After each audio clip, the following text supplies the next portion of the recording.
మీ సంకల్పం నెరవేరుతుంది.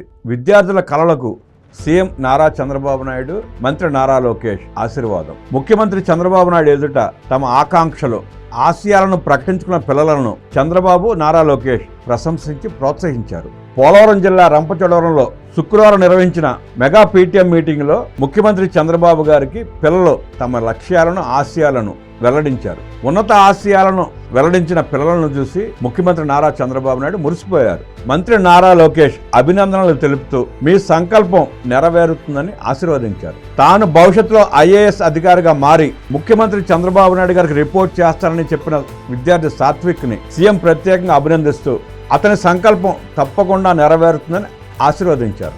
Dare to dream, strive to achieve అనేది తాను ఎప్పుడూ చెప్పే సందేశమని పేర్కొన్నారు సీఎం. పిల్లలను ప్రోత్సహించడం తల్లిదండ్రులు, ఉపాధ్యాయుల బాధ్యత అని సీఎం అన్నారు. విద్యార్థుల ఆలోచనలు, అభిప్రాయాలను ఎప్పటికప్పుడు తెలుసుకునేలా వారితో నిరంతరం సంభాషించాలని సూచించారు. పోలవరం ప్రాంతం నుంచి ప్రపంచానికి సేవలందించే స్థాయికి విద్యార్థులను తీర్చిదిద్దడమే ప్రభుత్వ లక్ష్యం అన్నారు. ఈ కార్యక్రమం సందర్భంగా పాఠశాల విద్యాశాఖ రూపొందించిన డ్రగ్స్ వద్దు బ్రో హ్యాండ్ బుక్ ను ముఖ్యమంత్రి చంద్రబాబు నాయుడు ఆవిష్కరించారు. అనంతరం బడి కోసం డోనర్ అనే వెబ్ పోర్టల్ను చంద్రబాబు ప్రారంభించారు. పోర్టల్ ప్రారంభమైన వెంటనే మీ సేవ ఆపరేటర్ చిట్టిపోయిన ఉదయ్ కుమార్ రంపచోడవరం హై స్కూల్ కు ₹1,00,000 విరాళం ప్రకటించారు. నెల్లూరు జిల్లా జడ్పీ హై స్కూల్ కు పారిశ్రామికవేత్త పూర్ణచంద్రరావు ₹4 కోట్ల విరాళాలను ప్రకటించారు. వీరిద్దరిని సీఎం చంద్రబాబు అభినందించారు. అలాగే సభావేదిక మీద నుంచి పోలవరం జిల్లాలో వివిధ శాఖల పనితీరును ముఖ్యమంత్రి వివరించారు. పనితీరు బాగా కనబరిచిన అధికారులను అభినందించిన ముఖ్యమంత్రి సభికులతోనూ చప్పట్లు కొట్టించారు. మెగా పేరెంట్ టీచర్ మీటింగ్ సందర్భంగా రంపచోడవరం ప్రభుత్వ హై స్కూల్, జూనియర్ కళాశాలలో ముఖ్యమంత్రి చంద్రబాబు, మంత్రి నారా లోకేష్ విద్యార్థులు, వారి తల్లిదండ్రులు, ఉపాధ్యాయులతో ముఖాముఖి నిర్వహించారు. తరగతి గదిలో విద్యార్థుల ప్రోగ్రెస్ రిపోర్టులు, మార్కులు, హాజరు, ఆరోగ్య వివరాలను స్వయంగా పరిశీలించి తల్లిదండ్రులకు వివరించారు.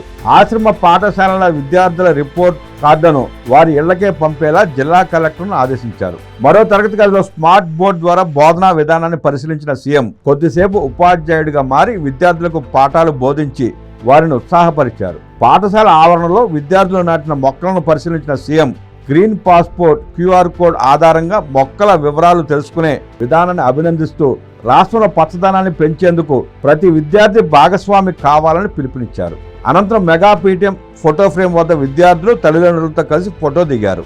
మెగా పేరెంట్ టీచర్ మీటింగ్ అనంతరం ముఖ్యమంత్రి చంద్రబాబు, మంత్రి నారా లోకేష్ విద్యార్థులతో కలిసి మధ్యాహ్న భోజనం చేశారు. భోజనం నాణ్యత, రుచి ఎలా ఉందని విద్యార్థులను స్వయంగా అడిగి తెలుసుకున్నారు. విద్యార్థులకు పోషకాహారం మరింత మెరుగ్గా అందించాలని సీఎం సూచించారు. విటమిన్ లోపాలు రాకుండా పోషకాహారం అందిస్తున్నామని, కంటి పరీక్షలు కూడా నిర్వహిస్తున్నామని మంత్రి లోకేష్ వివరించారు. ప్రస్తుతం మధ్యాహ్న భోజనంతో పాటు చిక్కీ, ఉదయం రాగి మాల్ట్ అందిస్తున్నామని చెప్పగా ఇంటికి వెళ్లే ముందు కూడా చిక్కీలు అందించేలా చర్యలు తీసుకోవాలని సీఎం సూచించారు.